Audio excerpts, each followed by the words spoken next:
se seca su herida, se oyen ya los pasos del rey que se aproxima, a través aún nos queda anunciar al pueblo gente que Jesús está volviendo.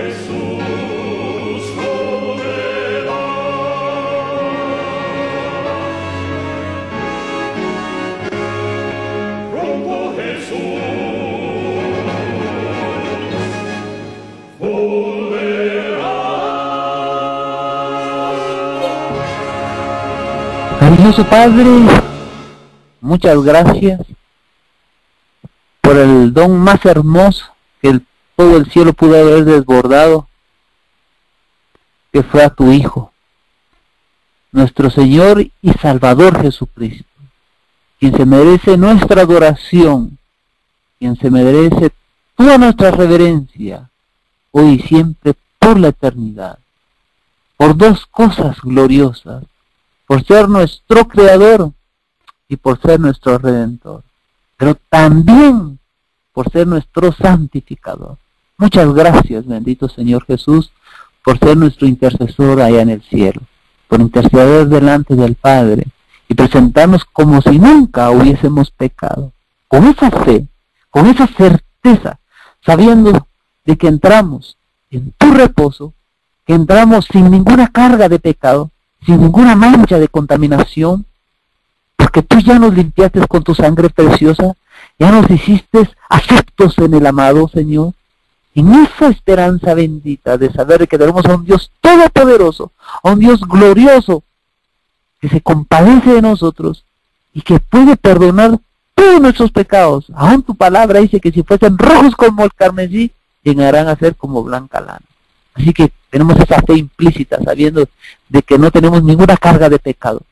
Por eso los siervos escribían a los santos del Señor. Así que gracias, te pedimos que nos des mucho Espíritu Santo, Señor Jesús.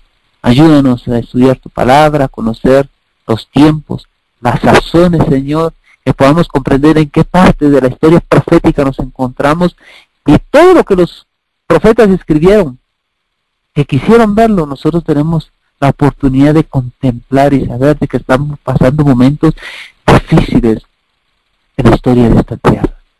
Así que, Señor, queremos despertar de la muerte a la vida. Queremos que tú agudices nuestros sentidos para que podamos, Señor, solo ver cosas espirituales, solo oír cosas espirituales, solo contemplar cosas espirituales. Y de hecho, queremos contemplarte a ti, que eres nuestra luz, nuestra guía. Tú que eres nuestra fortaleza.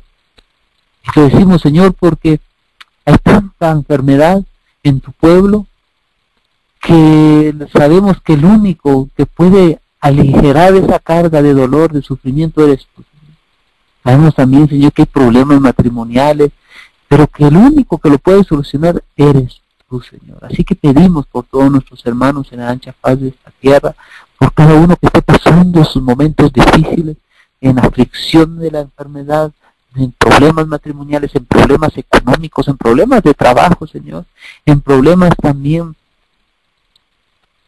de tristeza por la muerte de algún familiar, pues que tú nos puedas dar esa fuerza y esa esperanza, Señor. Así que gracias, te pedimos, Señor, que tú que eres omnipresente, tú que eres Espíritu y que puedes estar en todas partes, puedas ayudarnos, Señor, que nos des ese gozo completo de la salvación en Cristo Jesús. Así que gracias, vamos a estudiar tu palabra y queremos que así como le diste ese sentido a Lucas, para que él pudiera buscar, pudiera inquirir en tu palabra, que pudiera informarse, porque él no fue un discípulo tuyo, no era un médico que estudió, así como tú lo llevaste para que él conociera este relato sagrado, danos a nosotros el sentido de la interpretación y qué es lo que tú nos quieres decir en estos últimos días. Así que todo lo que fue escrito, dice tu palabra, fue escrito para nuestra enseñanza.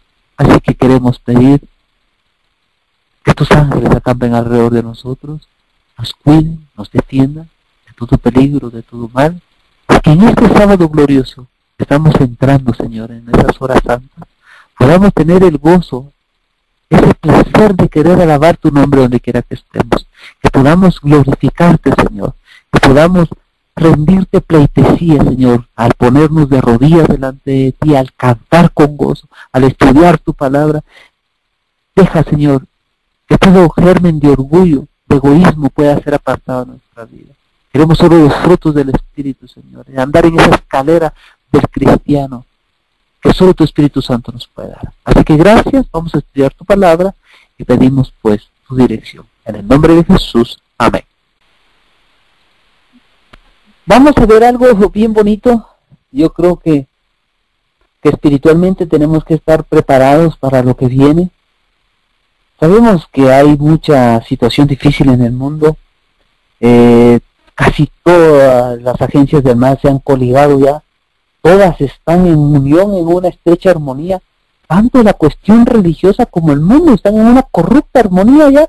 Si usted logra percibir, querido hermano, usted va a notar cómo todo en la esfera, en el mundo, todo ese ambiente de maldad, de nepotismo, de avaricia, de tener poder, de conseguirlo a costa de lo que sea. Estamos viendo cosas tremendamente difíciles.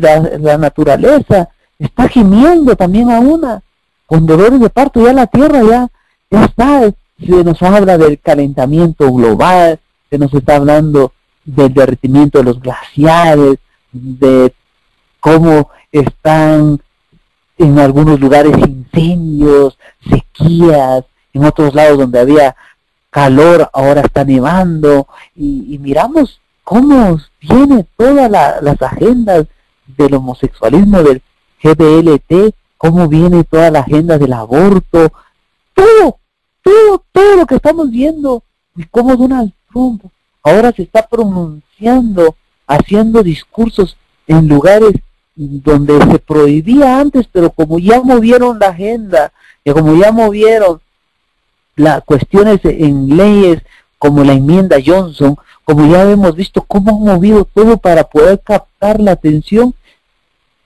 esto es sumamente delicado. Ahora, conocer esto nos sirve, porque nos pone un cuadro, qué tan cerca está la venida del Señor. Nos ponen bien cerca cómo está la venida del Señor. Porque el Señor dijo que como en los días de Noé, así iba a ser la venida del Hijo del Hombre.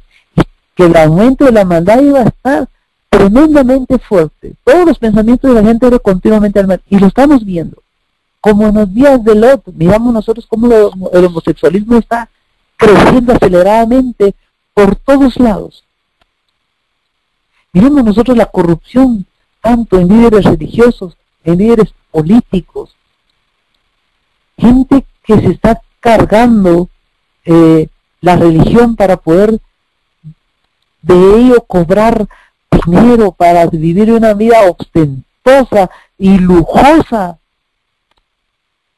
Querido hermano, miramos nosotros la corrupción dentro del profeso pueblo de Dios, cómo se ha venido distorsionando también la adoración, la reverencia.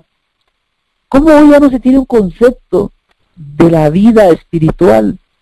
¿Cómo no se tiene el concepto que delante del Señor se tiene que poner de rodillas toda criatura? No, hoy se llega a los templos como que si estuviese al igual con Dios, así al par. Ya nadie se quiere arrodillar, ya nadie quiere, guardar ni aún el sábado, ya lo están viendo como una carga, ya se ve que no, que mejor vámonos de paseo, que mejor vámonos por aquí. Se está introduciendo un montón de energías destructoras, mimos, música estridente. Es tremendo, la verdad. Yo solo estoy armando el cuadro. de lo que está pasando. Ahora, no vamos a entender las escrituras si no somos espirituales, queridos hermanos. Porque las cosas espirituales se disciernen espiritualmente. Y por eso nos surge, pero nos surge la lluvia tardía. Nos surge el derramamiento del Espíritu Santo. Para poder ser sellados, para poder andar y que un día se pueda decir de nosotros, como se dijo de David, conforme al corazón de Dios. Impresionante. Ojalá se pueda describir de nosotros eso. Ojalá pensemos también que si se hubiese escrito de nosotros en la Biblia, ¿qué se haya escrito? Cosas malas, negativas, o cosas malas, pero con un cambio, un deseo de querer arrepentirnos. Sí, porque estamos muertos espiritualmente. Hemos sido casi que vendidos al pecado ya. Ya las cosas espirituales ni nos llaman la atención. Ya las cosas espirituales no nos dan ni siquiera la idea de la venida del Señor. Y es que no es tanto esperar la venida del Señor, es amar la venida del Señor. Tenemos que amarla. Pero tenemos que conocer su palabra. Y por eso hoy voy a tocar un tema en relación a la resurrección final. Pero más que la resurrección final me interesa más la resurrección espiritual. Y me voy a parar en el libro de Lucas, en su capítulo 7, verso 11. Algo bien interesante, que casi no le damos mucha importancia, pero que es sumamente importante y delicado.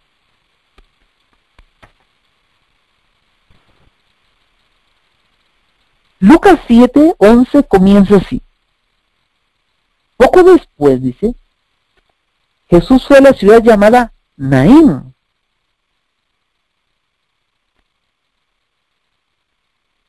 Iban con él muchos de sus discípulos, y una gran compañía también le seguía. Cuando llegó cerca de la puerta de la ciudad, yo voy a leer hasta el 17, luego voy a explicar punto por punto. Cuando llegaron cerca de la puerta de la ciudad, sacaban fuera a un difunto, hijo único de su madre, que era viuda, y había con ella mucha gente de la ciudad.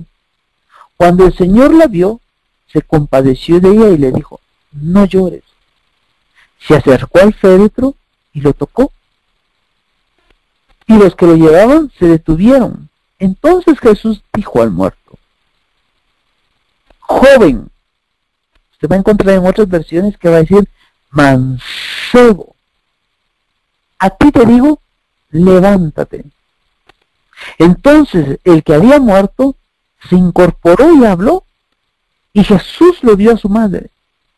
Y el temor se apoderó de todos, pero glorificaban a Dios diciendo, un gran profeta se ha levantado de entre nosotros. Dios ha visitado a su pueblo, y su fama se difundió por toda Judea y sus alrededores.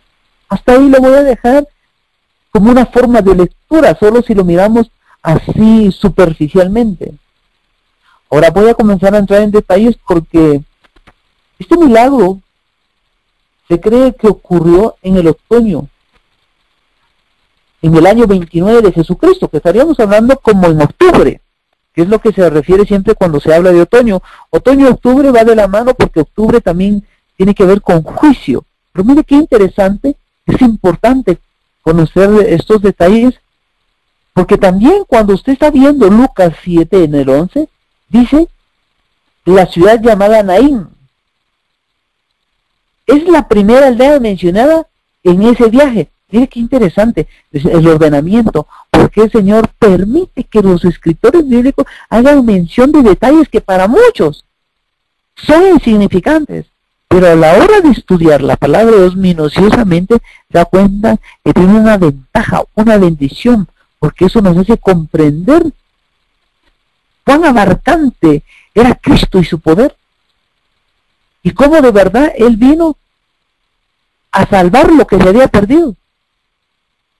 Increíble. O sea, que él no fue solo simplemente a los ricos, a los poderosos, él no fue ante el Sanedrín, ante los príncipes, entre los gobernantes, simplemente con ellos. No, él fue hasta el populacho, hasta el común, hasta el más pobre. Y nótese por qué. Porque hasta cuando uno llega, en el 12 dice, cuando llegó cerca de la puerta de la ciudad, estaba afuera un difunto. Ok, aquí también, en esta parte de Lucas 7:12, es la primera vez, oiga esto, es la primera vez que el dador de la vida se topa cara a cara con la muerte. Y es la primera ocasión registrada. Ahora, interesante, porque él es el dador de la vida. Claro, porque cuando nosotros vamos a Génesis, sabemos que el que formó al hombre del polvo de la tierra y sopló hálito de vida para que el hombre llegase a ser un ser viviente fue Jesucristo. Y aquí él se topa con la muerte, cara a cara. O sea, podríamos decir que él se está topando con ese poder hechizante o ese poder de Satanás que tiene que ver con la muerte.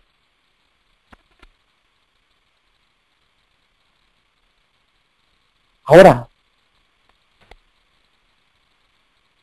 otra parte bien importante, que era hijo único. Mientras que Cristo se estaba topando cara a cara con la muerte, usted va a notar que mientras se acercaban, vinieron, él iba con sus discípulos, venía hacia ellos un cortejo fúnebre, dice, que salía de las puertas, o sea, ellos iban para el cementerio, a paso lento y triste, se encaminaba hacia el lugar de la sepultura, o sea, el cementerio, o sea, el infierno, pues. Cuando digo el infierno, porque el infierno es el sepulcro, iban para el sepulcro. Es increíble porque estudiando esto, se dice que de la puerta para el cementerio había entre 3 a 4 kilómetros. Se encontraba el cementerio. Era un lugar lleno de piedras, ahí en el lugar conocido como Naín. Pongan atención, es bien importante todos los detalles. Ahora, interesante,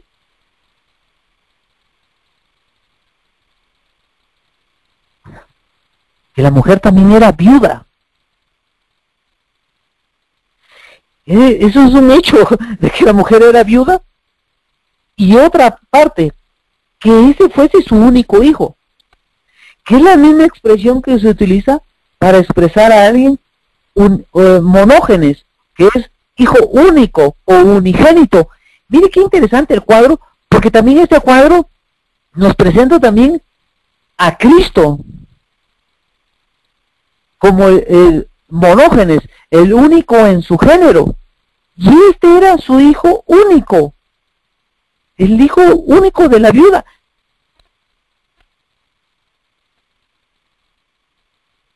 Y usted lo va a ver cuando habla la expresión monógenes. ¿Cómo lo dice?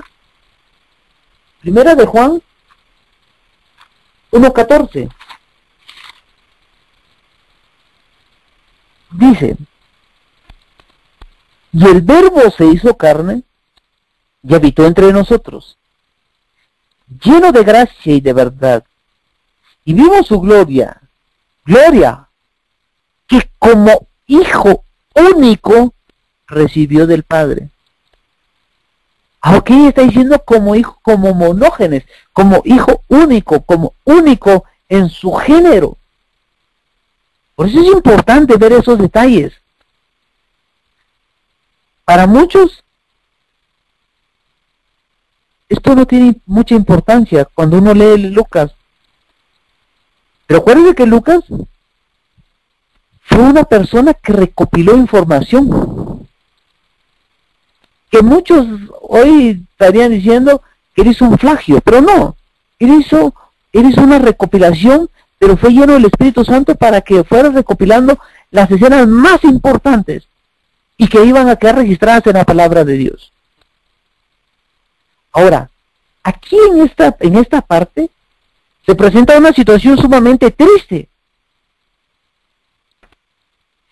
En realidad era una escena propia para despertar simpatías, o sea, para Cristo. Cristo vino para dar vida, y vida en abundancia, y Cristo toparse por primera vez cara a cara con la muerte, claro, que con ese corazón tan bondadoso del Hijo de Dios, con ese corazón amante de Cristo por sus criaturas, era un cuadro triste. Y aparte, que él se topa con un cuadro triste, mire lo más difícil todavía, que el muerto era el hijo único de la madre, que era viuda,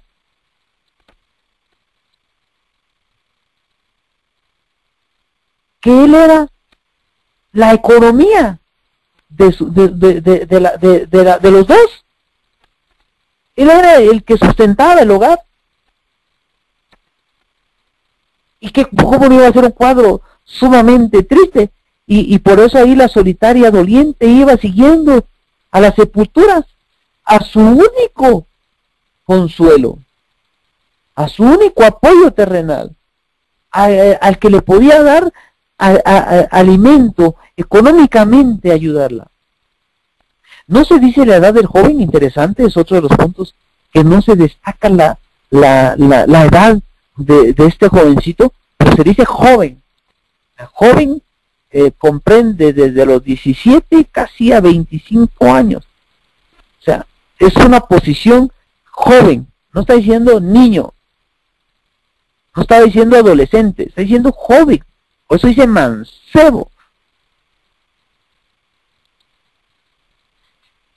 Cuando el Señor la vio, dice el 13, se compadeció de ella.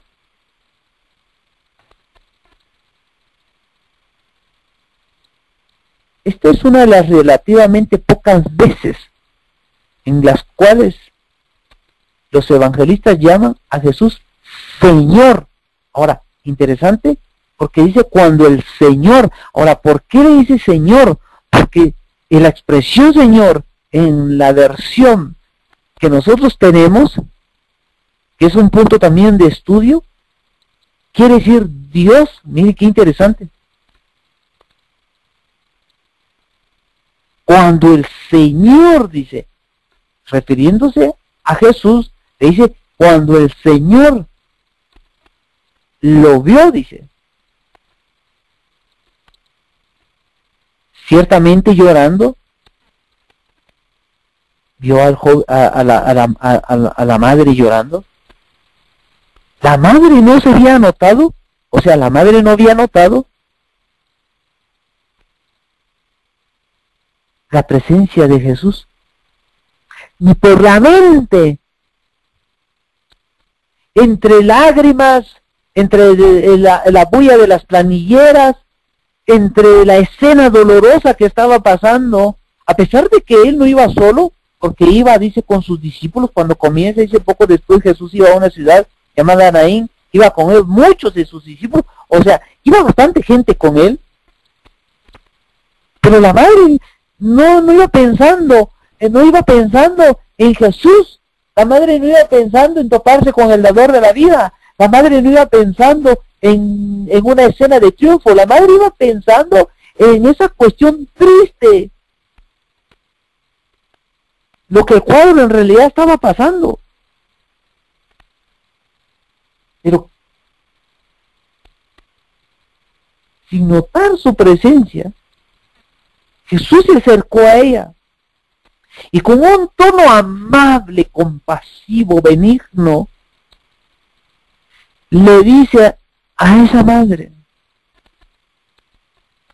no llores.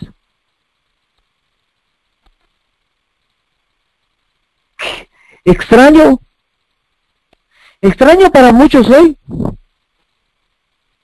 ¿Por qué está diciendo que no llore? ¿Que es de piedra o no tiene sentimientos? ¿cómo va a venir y le dice que no llore? No solo el cuadro, la situación, porque una de los que hacían el cuadro para que fuese un lamento, una tragedia, porque así lo pone, eran las plañideras. Ellas eran las que hacían la tragedia en realidad. Y mucha gente hoy, en el adventismo, aún vive una tragedia con la muerte, cuando la muerte no es una tragedia. Y mire qué interesante, porque Jesús le está diciendo, no llores. Y no lo está diciendo ningún escritor bíblico, no lo está diciendo Pablo, porque Pablo a veces hablaba de él, lo digo yo, dice Pablo, en algunas partes. No, aquí lo está diciendo, el relato está diciendo que Jesús le dijo, no llores. Ahora, el cuadro para nosotros, queridos hermanos, debe representar algo también. Debe llamarnos la atención de algo. ¿Por qué Jesús le dice, no llores? Se lo está diciendo con mucho cariño, con mucho amor, con mucha compasión, con mucha ternura, pero con mucha autoridad le está diciendo, no llores. Pues le digo, hoy nosotros miramos la muerte como una tragedia. Y no lo miramos de acuerdo como Cristo quiere que miremos hoy nosotros la muerte. ¿Por qué? Porque nosotros tenemos que ser como los hipócritas, dice Tesalonicenses. Como que si no tuviésemos esperanza. Nosotros tenemos esperanza. Dice 1 Tesalonicenses 4:13. Hermanos, dice, no queremos que ignoréis acerca de los que duermen, para que no os entristezcáis. Oiga lo que dice. Entonces quiere decir de que los que creen en Jesús no deben de entristecerse. Oiga lo que dice. Como los que no tienen esperanza. Entonces para nosotros la muerte es una tragedia. Cuando el Señor mismo nos manda por medio del apóstol Pablo que no nos entristezcamos, lo mismo que le dice a la mujer. En otra forma solo dice, no llores. No llores.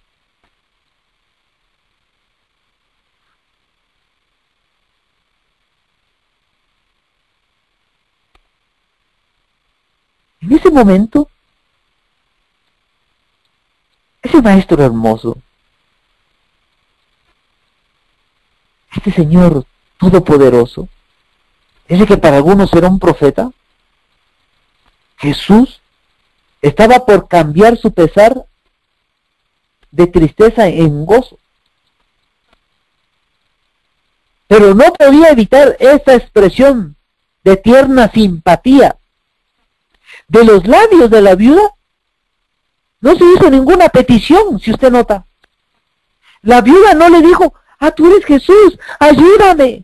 En la mayor parte de historias bíblicas miramos nosotros aún el ciego Bartimeo, hijo de David, ten misericordia de mí, hablando. La mayoría llegaban a él, pero ella no le pide nada. Aquí el que es movido a misericordia, el que tiene compasión y simpatía es Jesús. Porque nos está mostrando cómo es que Él todavía hoy tiene esa simpatía por nosotros, sus hermanos. Y lo que a nosotros nos pasa, a Él le duele. Sí. Sin que a veces nosotros se lo pidamos, Él ya sabe cuál es nuestra tristeza, ya sabe cuál es nuestro pesar. Sí, Él es espíritu. Y de esta manera que pasa exactamente lo mismo con la viuda. La viuda no dice, hey, tú eres el hijo de David, resucita a mi hijo, ten misericordia. Ella no dice nada, ella no expresa nada. Sigue llorando, pensando. El registro no dice nada de que la madre haya llegado a Jesús y que le haya pedido algún milagro. No, fue Jesús, dice, el que fue movido, tuvo simpatía, dice. Como dice el 13, cuando el Señor Jesús la vio, se compadeció de ella, dice. Y le dijo, si se da cuenta, está diciendo que el que se compadeció de ella fue Jesús. No llores. Así que se mira que la viuda no hace ninguna petición, no hace ningún ruego, ninguna súplica. O sea, ningún ruego se elevó del corazón de ella para decir algo. Pero Jesús, con su simpatía por toda la humanidad sufriente, por 4000 años de pecado, esa carga de pecado, que comenzó desde que nuestros primeros padres pecaron y entró el pecado, entró la muerte. Jesús, conocedor de ello, y que de hecho a eso venía, contestó la oración silenciosa, así como lo hace aún hoy muchas veces en nuestro favor. Él lo sigue haciendo en nuestro favor, así como lo sigue haciendo. Esa simpatía que tiene hacia nosotros. Dice el 14, se acercó al féretro y lo tocó. Era algo extraño que lo tocara. El féretro en realidad no, era un ataúd abierto. En alguna forma se dice, cuando uno va al comentario bíblico, cuando uno busca información respecto al féretro, algunos dicen que era como una canasta de brin. En realidad, si se puede ver, quiere decir que era gente sumamente pobre, de gente de escasos recursos.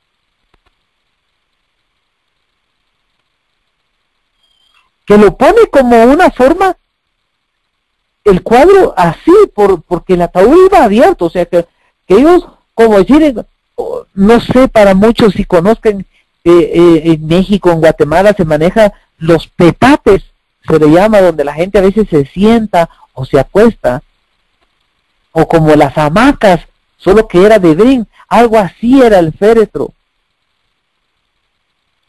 y estaba abierto. Y ahí quiere decir que el cuerpo se podía ver, se podía vislumbrar, que era lo que llevaban.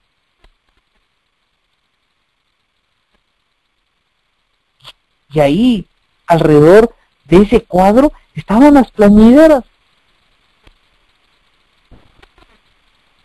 Ellas llenaban el aire con sus llantos, que para eso les pagaban.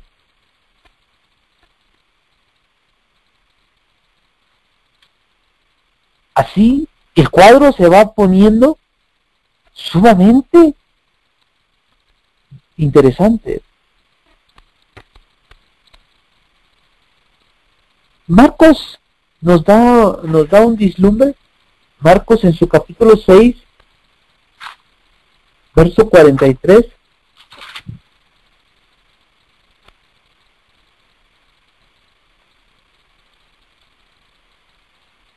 Casi como de esta forma da la descripción de cómo era el ataúd.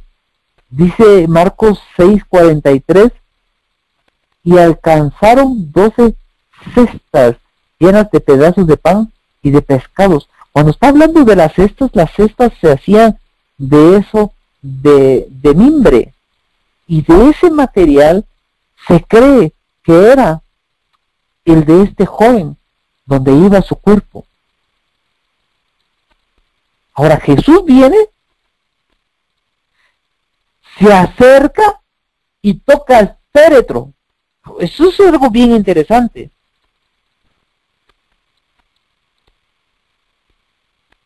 Si nosotros miramos números, esto que está haciendo aquí el Señor es sumamente interesante. 19:11 dice: el que toque un cadáver de cualquier persona quedará 7 días impuro. Mire que está diciendo que al tocar un cuerpo muerto queda 7 días impuro. Se purificará al tercer día con esta agua y al séptimo día quedará limpio. Si no se purifica al tercer día, no será limpio el séptimo día. El que toque el cadáver humano y no se purifique, contaminará el santuario del Señor. Esta persona será cortada de Israel. Pero mire qué interesante, porque viene Jesús y toca el féretro.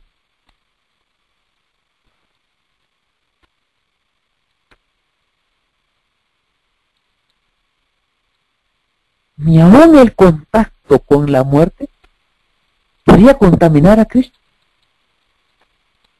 Los portadores se pararon y cesaron los lamentos de las plañideras. Así que según la ley de Moisés, el contacto con los muertos o un ataúd o al tocar el féretro causaba una contaminación ceremonial.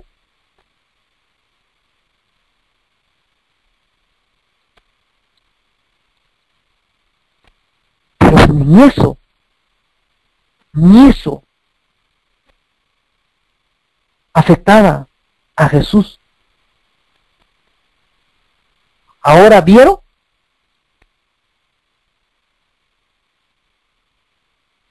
entonces Jesús lo tocó y los que lo llevaban se detuvieron. Hay dos grupos. Si usted nota en el relato, hay dos grupos. Los que acompañaban a Jesús y los que acompañaban el féretro o la gente que iba detrás de como compañía ayudando apoyando a la viuda. Y también se tiene como en cuenta en el relato de que iba mucha gente. O sea, no eran solo unos cuantos, iba mucha gente. Y los dos grupos se reunieron alrededor del féretro. Se reunieron alrededor esperando contra toda esperanza. Ellos no sabían lo que iba a pasar cuando Jesús estaba tocando. Pero para Jesús, que no conocía ni el pecado, ni la contaminación, y Él era la fuente de vida, no había contaminación por el contacto con la muerte. Allí se hallaba un hombre que había desterrado la enfermedad, que había vencido demonios. Sí, porque si nosotros miramos en el relato previo a esto, Jesús ya había sanado a algunos enfermos, Jesús ya había echado demonios con los ganadeos, y también la muerte estaba sujeta a su poder. Y por eso, con voz clara y llena, pero llena de autoridad, pronunció estas palabras, con autoridad. Eso es importante, porque Él, con mucha autoridad, le dice: mancebo, joven, a ti te digo, levántate. Amén. Esa voz, como en la creación, penetró los oídos del muerto. Y el joven abre los ojos. Jesús le toma de la mano y lo levanta. Mire qué interesante. Jesús lo toma de la mano y lo levanta. Y dice el 15, entonces el que había muerto se incorporó y habló, y Jesús lo dio a su madre. Amén. ¡Qué bendición!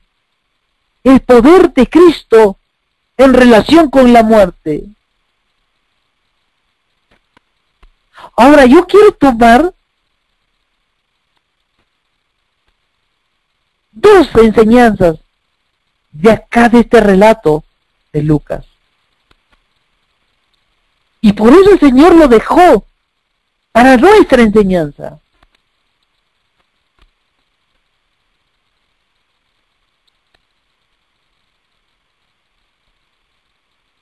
La mirada de Jesús se posaba sobre la que estaba llorando junto a él. Y por eso, mire, lo que dice, y se lo dio a su madre. La madre y el hijo se unen en un largo y estrecho abrazo. Ese abrazo era un abrazo de gozo, sin que lo pidiera el difunto, sin que la madre lo pudiera, pero Jesús, compadeciéndose, levantó a ese hombre del féretro, lo incorpora a la vida y le dice: mancebo, a ti te digo, levántate. Hoy deberíamos de verlo en nuestra vida espiritual, que estamos muertos en el pecado. Sí, ya estamos muertos, y por eso fue que hablé al principio del sermón, de la entrada de este sermón, está hablando lo que está pasando en el mundo, y es más, lo que tristemente está pasando con los que son el profeso pueblo de Dios, que no pueden discernir entre la verdad y el error,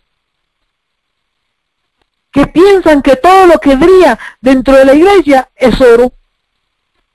Hoy se ha dejado a un lado la palabra de Dios.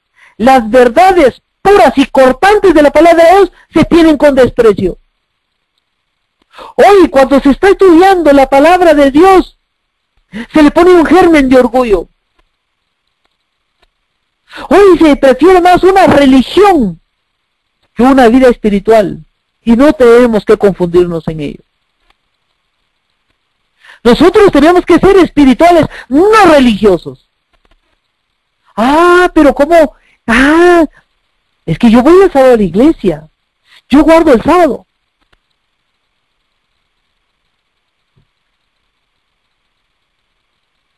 ¿Y la semana? ¿Dónde está Dios? ¿Dónde se quedó el Señor? ¿Escondido? ¿No existió? ¿En el trabajo no se habló de Dios? ¿No se hace obra misionera? ¿Todo lo quieren cargar en sábado? Con las mismas de cosas de Dios se quiere insultar a Dios. Sí. Hoy se desagrada a Dios. Todo lo cargan en sábado, como lo hicieron los judíos en el antaño, antes de Cristo, que cargaron el sábado. Hoy se está cargando. Quieren hacer obra misionera en sábado. Todo lo quieren, no le quieren dedicar a Cristo tiempo. No, pero es que el Señor, mire, dice, 6 días trabajarás y harás toda tu hora. Por eso yo el sábado, solo el sábado puedo, porque yo entre semana tengo que visitar. No. Si entre semana no se visita porque hay que trabajar, porque hay que ganar dinero. Cuando entran cosas corruptas a la iglesia, nadie alza la voz. Se está viendo cómo ordenación, dice, de mujeres para pastoras, esas cosas que van en contra de la voluntad de Dios. ¿Cómo se quiere traer un deseo egoísta al santuario del Señor, a la casa del Señor? Hoy se está volviendo a la historia como Nadab y Abiú trayendo fuego extraño. Por eso, hoy necesitamos ser despertados, ser resucitados. Hoy necesitamos ser revivificados. Salir de la muerte espiritual a una vida espiritual plena. Y Cristo nos dice, despierta tú, que duermes, y levántate de los muertos. Jesús nos está diciendo las mismas palabras que le dijo al joven: mancebo, a ti te digo, levántate. ¿A cuántos jóvenes no puede ser el mensaje en esta noche? ¿A cuántos hermanos que no quieren trabajar en las cosas del Señor? Que van más por lo secular, que van más por lo espurio, Mire cómo lo dice Efesios 5:14. Por eso se dice, despierta, tú que duermes, levántate de los muertos. Y no está hablando en la resurrección cuando Cristo venga.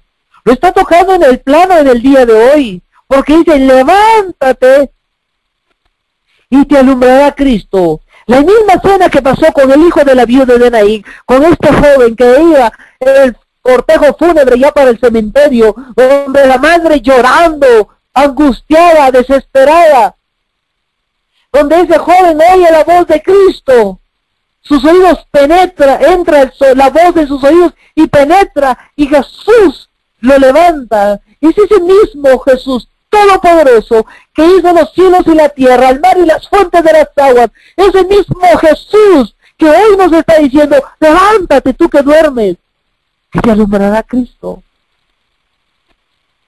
Es el mismo que en tiempos pasados siempre ha estado en favor nuestro. Como lo hizo con el hijo de la viuda de Sarepta, que le resucitó también a su hijo. ¿Acaso la Biblia no nos da grandes lecciones? ¿Acaso la Biblia no nos da eso de ver que Cristo es todopoderoso? Y lo dice Colosenses 1:13. Y nos libró, dice, de la potestad de las tinieblas. Y nos trasladó al reino de su amado Hijo. Tenemos que conocer a Cristo y todo su poder victorioso. Ese poder que puede transformar vidas. Ese poder que si resucitó a este hombre entre los muertos, ¿cómo no nos va a resucitar a nosotros de nuestra condición espiritual? De la muerte a la vida espiritual. Nos dice Romanos 8:11. Si el Espíritu de aquel que levantó de los muertos a Jesús, oiga lo que está diciendo, si el Espíritu de aquel que levantó de los muertos a Jesús habita en nosotros, el que levantó a Cristo Jesús entre los muertos, vivificará también, oiga lo que está diciendo, vivificará también nuestros cuerpos mortales por medio de su Espíritu que habita en nosotros. Si el Espíritu Santo de Cristo entra en nuestra vida,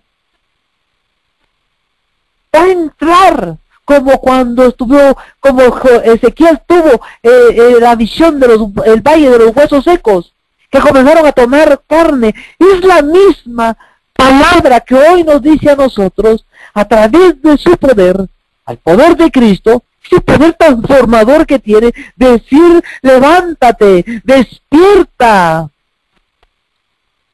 levántate entre los muertos. ¿Qué es lo que hemos dejado de hacer?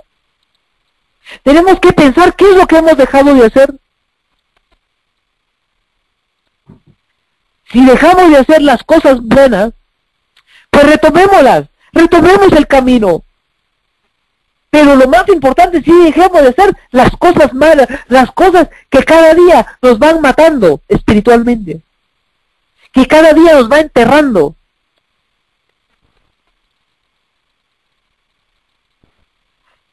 Levántate. Y si el Espíritu de aquel, dice, interesante, cómo nosotros tenemos que tener un pleno conocimiento de lo que Cristo quiere hacer en nuestras vidas. Como dice Apocalipsis 1:18, yo soy el que vivo, dice él. Estuve muerto, de ahora vivo, dice, por los siglos de los siglos, y tengo las llaves de la muerte y del sepulcro. Por eso, querido hermano, la vida eterna comienza hoy. Hoy comienza la vida eterna cuando nosotros nos comenzamos a gozar de ese poder transformador de Dios. Ese poder transformador de Cristo, que sí nos puede transformar. Cristo quiere darnos de su Espíritu Santo. Quiere cambiar nuestro lamento. Así como estaba esa mujer, que la mujer representa a la iglesia, así como está hoy la iglesia llorando, triste, por la muerte espiritual. Hoy Jesús dice, levántate. Iba a cambiar el llanto de la mujer en gozo. Hoy quiere cambiar nuestro lamento en gozo. No miremos las cosas como que todo es tragedia. Todo lo queremos ver como tragedia. No, si la muerte no es una tragedia. Honrosa es la muerte de sus santos, dice el Señor. Honrosa es al Señor la muerte de sus santos. Sí, es que como dijo Pablo, si he de vivir, el vivir sea en Cristo, y si he de morir, ganancia es, dice. Tenemos que conocer bien el poder de Cristo. Y aquí por eso los textos bíblicos nos marcan esto. Y dice Hebreos 2:14. Hebreos 2:14 nos dice algo que nos tiene que servir. Es que estamos muertos espiritualmente.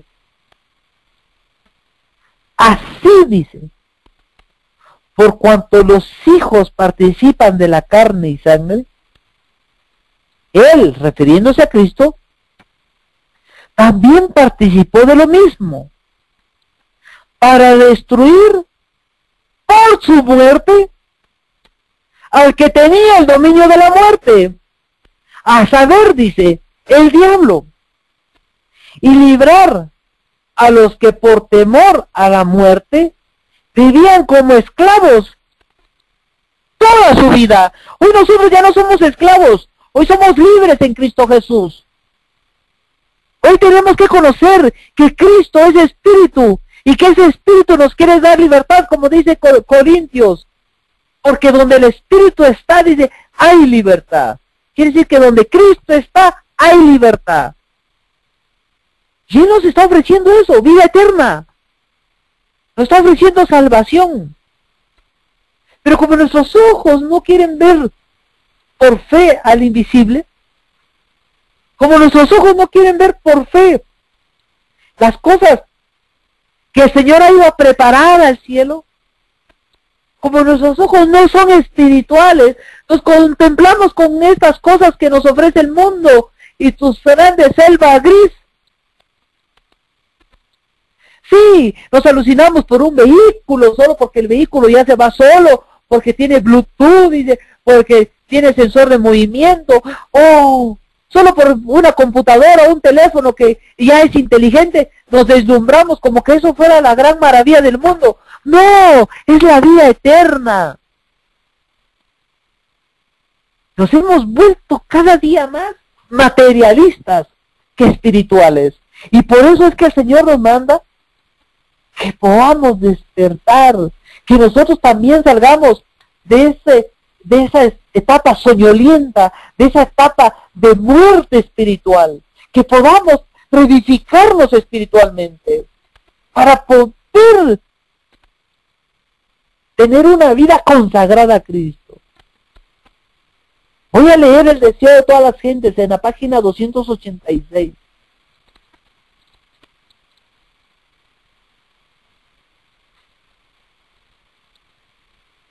Dice: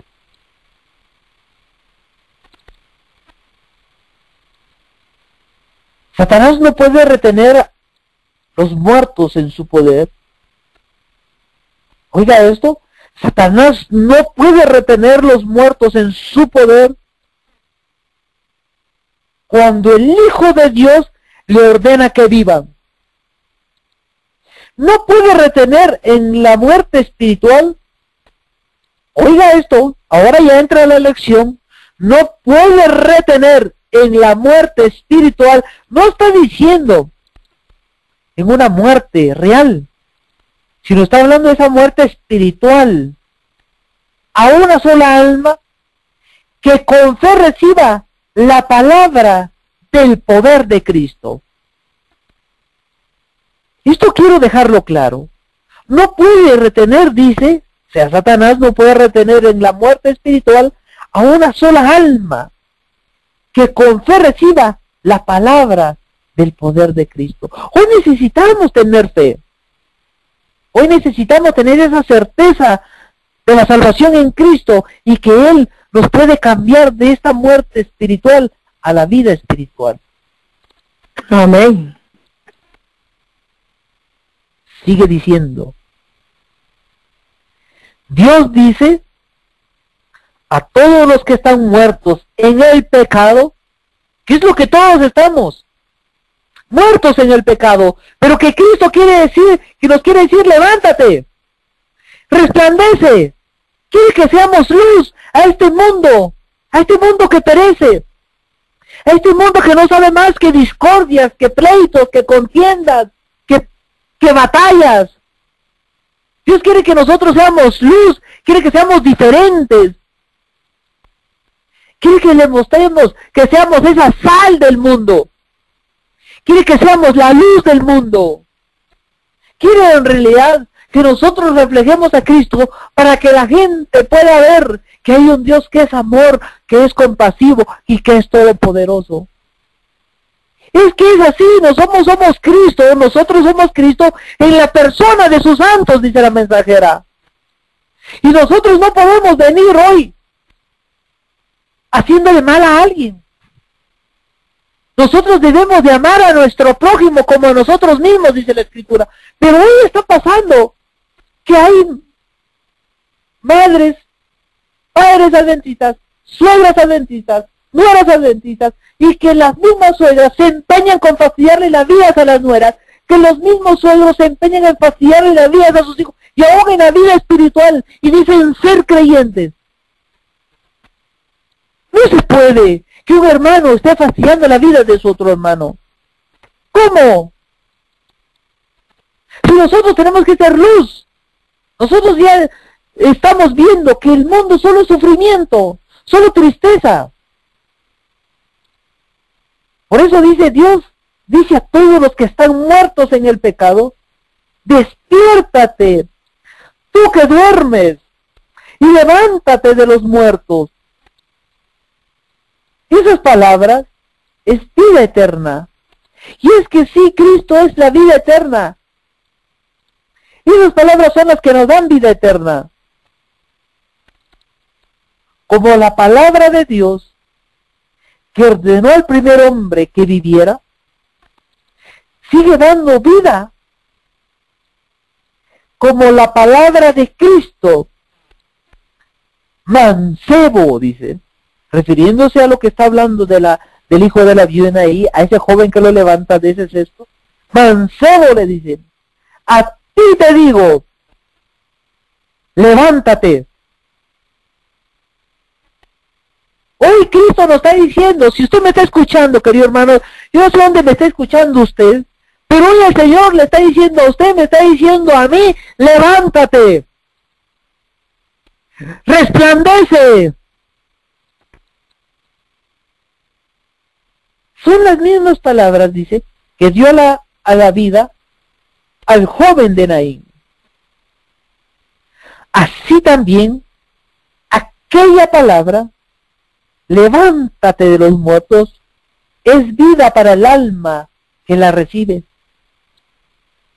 Dios nos ha librado de la potestad de las tinieblas y nos ha trasladado al reino de su amado Hijo. Esa es la esperanza que nosotros tenemos, esa es la bendición que nosotros tenemos.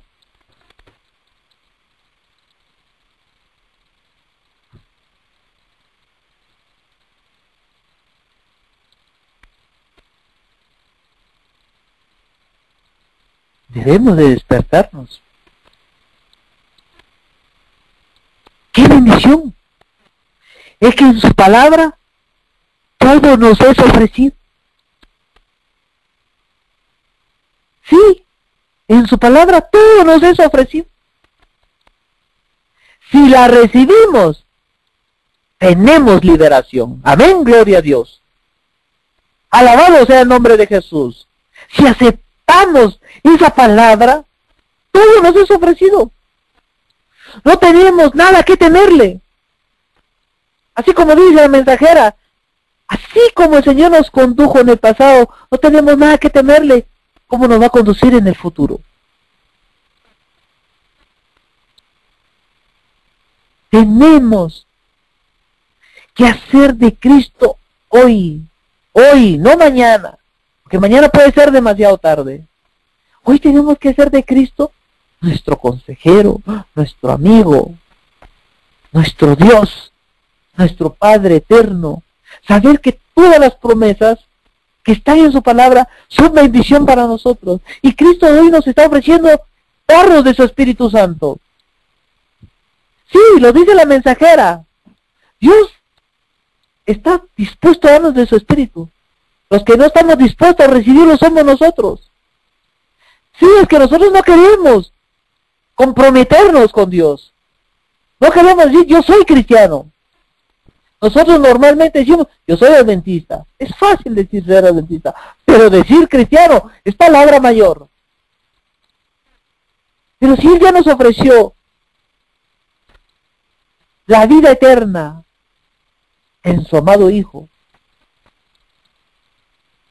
pues aprovechemos hoy que es el tiempo. Hoy todavía hay tiempo de oportunidad. Hoy todavía hay tiempo de gracia. No dejemos para mañana, porque el mañana es incierto.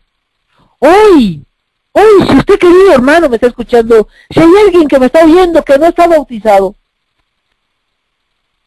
pero que en su corazón el Espíritu está haciendo eco y le está diciendo que tiene que nacer de nuevo, hágalo. Hoy es el día de la salvación, mañana es incierto. La salvación hoy nos la asegura el Señor Jesús. Como se lo dijo el ladrón, te lo aseguro hoy. Sí, se lo aseguró ese día porque ese día Jesús iba a morir. Y hoy nos está ofreciendo lo mismo, vida eterna. Nos está ofreciendo Espíritu Santo para que nosotros salgamos de esa muerte espiritual a la vida espiritual. Para la muerte y para la resurrección eterna. Es que eso es lo que nos asegura, no para una muerte eterna. Por eso es una bendición que cuando tenemos su palabra poder analizarla y estudiarla, como la vimos hoy con la viuda y con este joven. Dice el mismo Dios de ayer y hoy y siempre, el mismo que se compadece de nosotros, el mismo que espera que nosotros nos entreguemos a Él. Venid a mí todos los que estáis trabajados y cansados, dice, que yo os haré descansar. Es triste, porque se nos ofrece la vida eterna, se nos ofrece la salvación, se nos ofrece cosas hermosas y no la queremos dejar. Se nos ofrece un cambio bueno. Pero si alguien se nos ofrece cambiar de nuevo un celular para uno moderno, eso es lo primero. Hasta colas se hacen en los centros comerciales para cambiar un teléfono, para estar a la moda, para estar al día. Pero para la vida espiritual no tienen tiempo. Para proseguir por una cuestión académica, se desvelan, se van tarde, se acuestan tarde, no duermen. Pero para leer la palabra de Dios no tienen tiempo. Uy, el Señor está diciendo, joven, mancebo, y estoy hablando para jóvenes, estoy hablando para adultos, para señoritas, para jóvenes, para hermanas, para hermanos, para ancianos, para ancianas, para niños, para niñas. Le estoy diciendo que la palabra de Dios tiene poder para transformar nuestros corazones. Que el Señor pueda obrar en nosotros. El querer como el hacer, su buena voluntad. Esto es lo que nos ofrece su palabra. Y qué bendición tenemos, que nos ofrece lo más importante, a lo que todo el mundo le tiene miedo, la muerte. Por eso digo, para nosotros, insisto, para nosotros los que creemos en Jesús, desde ahora en adelante, si no lo había visto así, querido hermano, querida hermana, la muerte no es una tragedia. La muerte es una tragedia cuando la persona no está en Cristo. Por eso nosotros a cada momento tenemos que confesar nuestro pecado, apartarnos de él. Es que no hay ninguna condenación para los que están en Cristo, dice. No hay ninguna condenación. Así que hoy Jesús nos está llamando y nos está diciendo, levántate, resplandece, que te alumbrará Cristo. Que Jehová nos bendiga y nos guarde. Que Jehová haga resplandecer su rostro sobre nosotros y tenga de nosotros misericordia y ponga en nosotros paz. Eso es lo que también dice el profeta. Así que sea de bendición, para que podamos amar a Cristo, que podamos conocerlo. Voy a terminar con una oración. Cariñoso Padre, muchas gracias por tu palabra, porque es viva y eficaz, y es como una espada de doble filo, que entra hasta los tuétanos,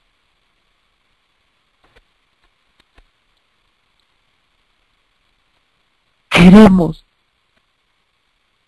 que tu palabra, que es espíritu y es verdad, pueda transformar nuestros corazones,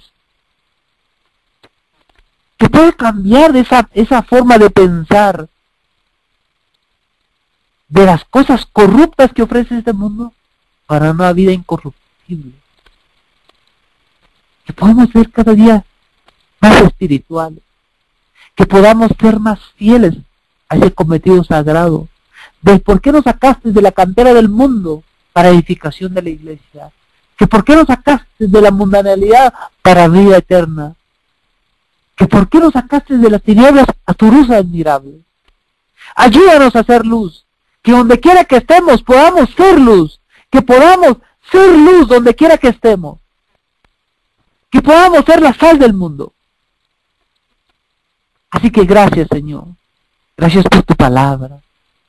Gracias también porque solo de Jesucristo podemos recibir el Espíritu Santo prometido. Sí. Así que te pedimos, Señor, mucho Espíritu Santo. Queremos esa lluvia tardía. Queremos esa parte del refrigerio.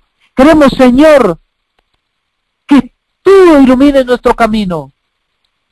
Ayúdanos, Señor, a ver nuestra condición perdida como pecadores delante de ti. Y que necesitamos estar revestidos de la armadura tuya, Señor. Así que gracias. Bendice a todos nuestros hermanos en ancha faz de esta tierra. A cada uno. Tú lo conoces por nombre, yo no los conozco. Pero tú que eres poderoso, Señor, obra en cada uno el querer como el hacer tu buena voluntad. Gracias. Muchas gracias. En el nombre de Jesús, lo pedimos y lo rogamos. Amén. Amén, hermano. Amén. Que Dios lo bendiga grandemente. Ay, no. Tanta cosa que uno se pone a pensar, hermano. En todo lo que está pasando en las iglesias, cómo nosotros estamos espiritualmente. Hay algo, pues, algo que yo a veces le pido a Dios siempre, es pedirle al Espíritu Santo, pedirle al Espíritu Santo que Él sea, que nos transforme, porque es el único que puede ayudarnos. Así como dice la mensajera, el Espíritu Santo es el único medio por el cual Dios puede hacer algo por el hombre. Sí. Hermano, porque, bueno, en el espíritu de profecía dice que nosotros debemos de orar al Espíritu Santo.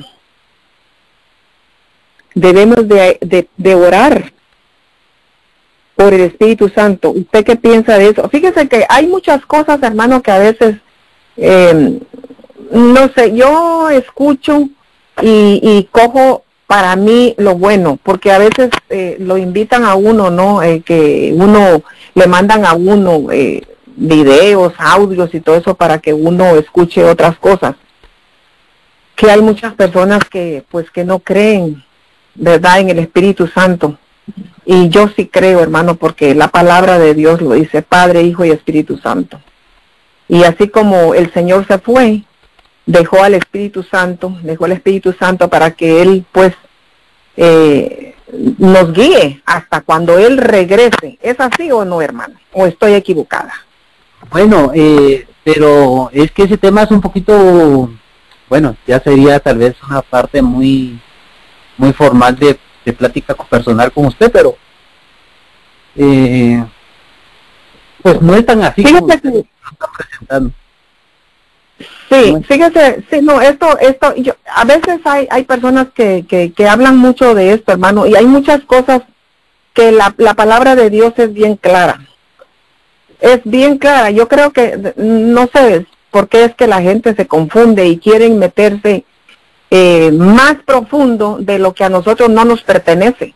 Porque hay cosas secretas que a nosotros. Te voy a decir algo muy personalmente. El problema es que nosotros estamos hechos bajo un dogma católico, sin darnos cuenta. Todos hemos bebido del vino de la fornicación de Roma. Es increíble. Mire, por eso le decía, ese tema es extenso, o sea, platicarlo tal vez ahorita se va a distorsionar lo bonito de la santidad del sábado, porque a veces como que ciertos detalles se van perdiendo, pero solo le digo algo. Yo he tenido la oportunidad de hablar con mucha gente que sin ser cristiana, ni tener una profesión, ni tener una línea cristiana, a veces hasta son ateos, pero ellos creen en la Trinidad, como tal vez usted lo estaba viendo ahorita, como lo miran otros, y digo yo, ¿y cómo usted me puede hablar de eso si usted no cree en Dios? Pero porque la influencia católica ha venido, mire hermana, ha venido corriendo. Por eso el tema que yo estaba tocando ahorita, estaba hablando exactamente, mire, aquí hay detalles muy importantes. Yo no quise enfatizar, me enfaticé en uno, pero es que necesitamos la lluvia tardía.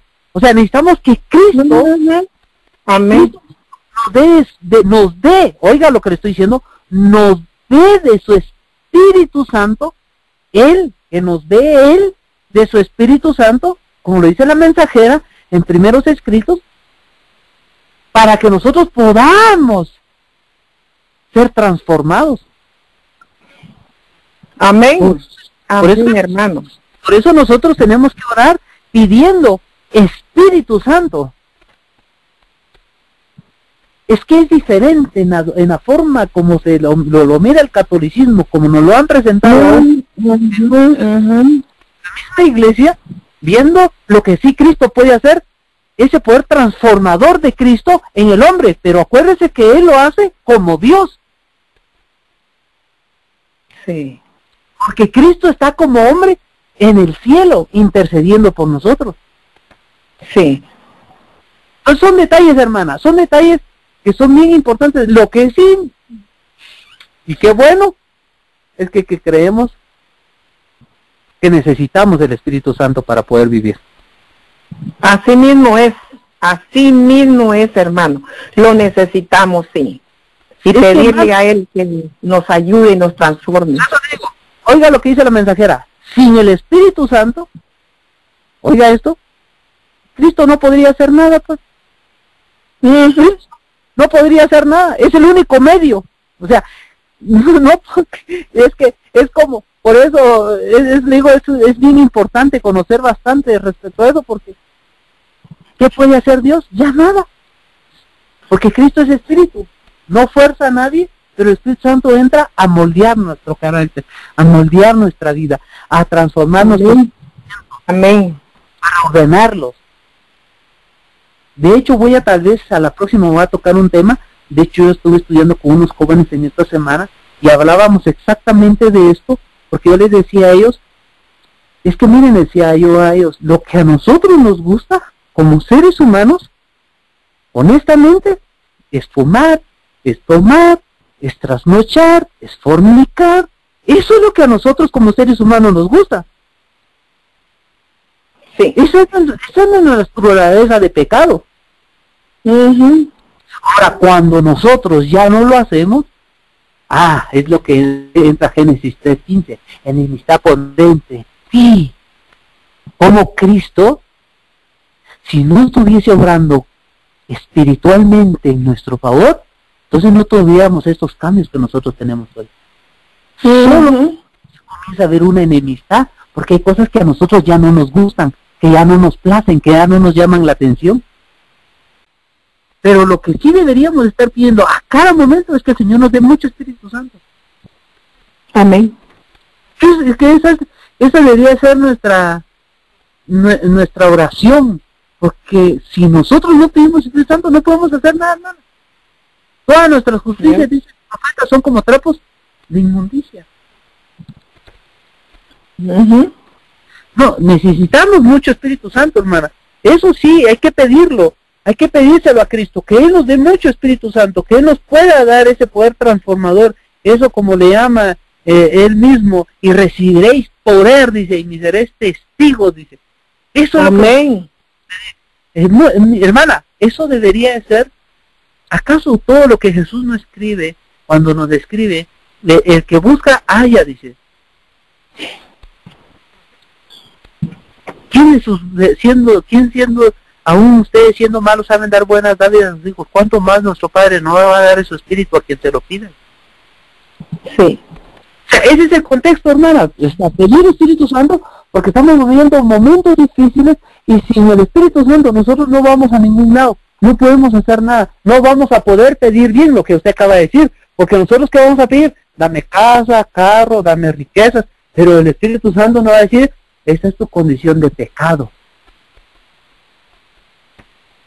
Perdón.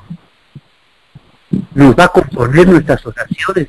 Es como cuando nosotros dice, cuando vayamos ante tribunales, no pensemos que vamos a hablar, dice. El Espíritu Santo va a poner las palabras en nuestra boca. Lógicamente, si nosotros ya las estudiamos, porque Él no nos va a poner algo que nosotros no hayamos estudiado. Así mismo es, así mismo es. Pero amén, hermano.